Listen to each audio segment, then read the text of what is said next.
Firstly, big welcome to multiple winner of the PGA Australia Coach of the Year and Queensland State PGA Teacher of the Year, Richard Woodhouse. Richard has kindly offered his time to share some of the insights he's built up through a successful career as a coach and as a mentor. So thank you so much for joining us here today, Richard. Pleasure, Hamish. Pleasure. Thanks for having me. Of course. So before we begin, it would be great if you could share with everyone a bit more about your background and some of the success you've had in your coaching career so far. Sure. I guess my background, I'm currently at KDV Sport on the Gold Coast in Australia. So that's where I'm the Director of Instruction. We have a fantastic coaching staff there. At the facility, we focus on performance of the athlete anywhere from 5 years all the way out to tour players and everywhere else in between. So we customize development for all of those athletes. And then I'm also involved with Golf Australia in their high performance program. So assisting with running their training camps, player development, and overseeing, I guess, all of the high performance coaching in that space also. And then I'm also involved with coach education as well. So running seminars around the likes of what we're going to be talking about today, using data for objective analysis, but then also building relationships with students and long-term success with players. So I guess in terms of background, my career is probably diverse a little bit in that sense, whereby it's gone from just purely one-on-one coaching to now, I'd say, player development, player mentoring, coach mentoring, and ultimately just working on myself as well, trying to get myself into a position where I'm always learning and always trying to be a better version than what I am today. I love that. That's awesome. And so that kind of prefaces everything really nicely to dive into it, but looking forward to hearing your thoughts. I guess today we're specifically interested in going into how you work with players and engage players and meaningful in those long-term relationships. And to start, I'm interested in understanding the process that you work through with a player from the first time that they contact you, specifically how you evaluate their game and use that to establish firm performance goals. Yeah, sure. I'm very transparent with the way I coach in the context of I'll give 100% to the player as long as I'm getting 100% back from the player, and we set those guidelines really early through the relationships that you build via communication. I think as golf from that individual sport orientation, sometimes it's very hard to get the truth out of the player as to what aspects of their game I guess are potential weaknesses or potential areas of improvement.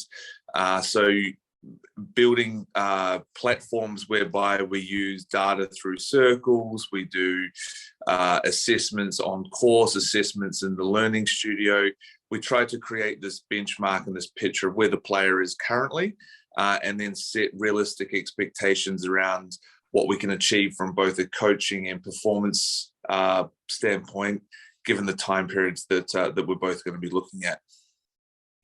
So those first sessions are really information gathering and expectation settings from both sides to ensure that you're kind of singing from the same song sheet, and you know that collectively you're moving in the direction that player needs to move. Absolutely, and it's just getting on the same page with the player and trying to break down a few of those barriers of, I guess, anxiety around wanting to improve incredibly fast, and actually setting some realistic expectations with the both of us. And as you alluded to before, coaching is all about relationships. So in those initial meetings, really just trying to get to understand the person, not necessarily just the golfer as well. So trying to understand what their background is, how they've for term met some failures before potentially when trying to improve, and ultimately then building a pathway of what we can develop together. But definitely going forward from there, we need the data to help support that timeline and those expectation values. Fantastic. And so with all that information that you've gathered, performance data, on-course data, the I guess the personal and interaction from that player, how do you take all of that to build out an active and ongoing training program for that player? Absolutely. So essentially, I look, there's different aspects. You can look at the technical proficiency with the player. So we look at what potentially is happening in movement pattern qualities that might influence the quality of the strike or the ability to have repeatable dispersion for a particular golf shot. But you've then also got their practice habits and how they're taking that information away from the session. So from the time that I spend with the player, my question is really, what are you then doing with your time when I'm not with you? So setting up protocols in place whereby the way they check back in through, whether it be sending video data through, whether it be applying the practice logs that we set out in circles together. So basically ensuring that whatever time they invest into their own game, they're actually drawing out quality progress from that time. And we have to be able to measure that. And that ultimately then allows both the player and the coach to start asking the right questions of one another. I always use a great example of that would be that if we set a practice goal and the player is achieving the goals in practice, yet they're not performing the skill on the golf course, well, that's actually some quite good information for me, because that shows me that the player has the skill proficiency to execute the skill, but then when put into a performance environment, it might be something more to do with the mental game or dealing with pressure or dealing with stress or course strategy. So it could be something that's not necessarily being exposed in practice. And that's where we have to then start implementing that as well. Because that's the criticality of tracking over time where you're not there. I guess you can be there for a certain amount of time on the lesson tee and whatever format that may be. But the depth of information that comes between those sessions where you're not there is what allows you to build that more long-term view and ensure that you're assessing a player's performance in all aspects of the game. Yeah, that's exactly right. And that's where because we aren't there all the time, we have to have the ability to get quality information from that player when they are investing their own time. And I guess traditional ways of golfers practicing, we don't get that quality feedback or that quality practice in as well. And don't get me wrong, like there is plenty of time where we need to do a lot of block practice and we need to refine skill in terms of whatever aspect of the game the player is working on. But in terms of translating into performance, refining how that player is spending their time is absolutely critical. Absolutely. And so, as coaches, we all want, our players to increase the number of, their lesson cadence, how frequently they're coming through and reducing the number of those kind of one-off or infrequent lesson slots. What have you learned in your career to address this? Yeah, I mean, I would hand on heart say I next to never ever do any one-off sessions, and for the main reason is it boils all the way back to what we started the conversation which was around building relationships with the players we work with.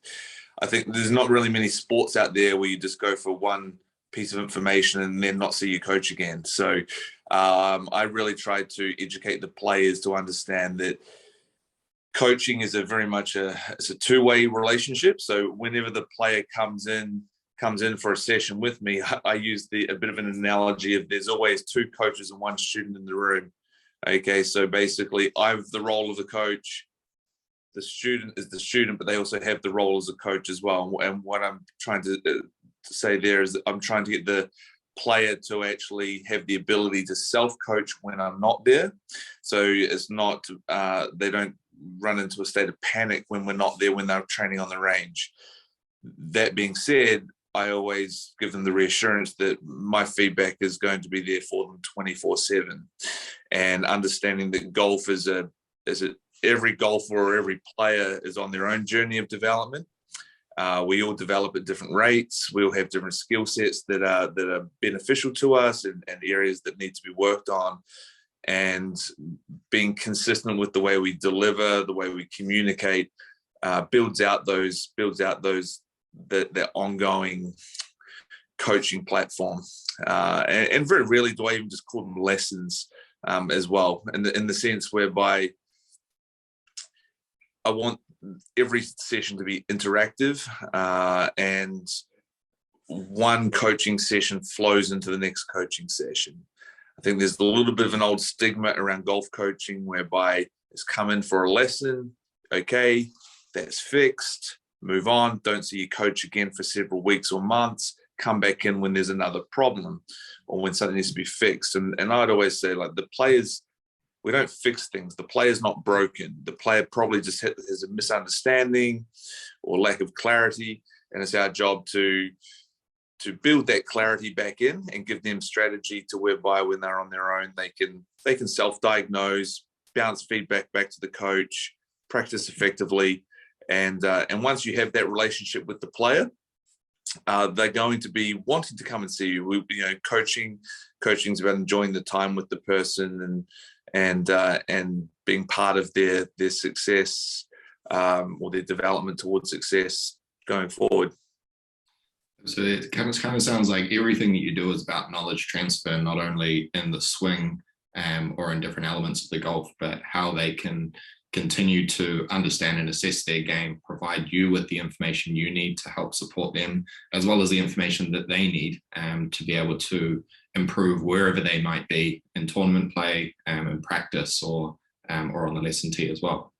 Yeah, absolutely. That ability to self-diagnose and to self-reflect after rounds and provide feedback back to the coach, it becomes just a really enjoyable process. It's almost quite addictive to the player as well. So the player now approaches their golf quite differently, as opposed to, I guess, going for a lesson. And I think the traditionalists sometimes would go for lessons and the player would be quite anxious about, oh, is the coach going to change me? Or, I'm going to take a long time to make this move mine, or, it doesn't have to be like that. If the communication is consistent between player and coach, and you have that player really clearly understanding their development pathway, it's almost just like this layering blocks on top of one another, and that stress or panic that the player has at any level completely goes away, and we start seeing long-term success. Awesome. Well, look, that's been really insightful, and it's really nice to be able to kind of dive into a little bit of your methodologies and the approach that you've taken through your career, and obviously paying off for all the students that you're working with. It's great to see them competing at all levels of the game. So yeah, just a massive thank you for coming in, for sharing some of your knowledge with the team, and look forward to seeing more of your content which comes out on your social channels and other areas as well. Appreciate all that you do for the game of golf. My pleasure, Hamish, and obviously the work that Circles is doing and providing this feedback to the players is making coaching and development for the players that much more exciting at the moment too. So thanks for all the great work you do. Awesome. Thanks, Richard. We'll speak to you soon. Thanks, Hamish.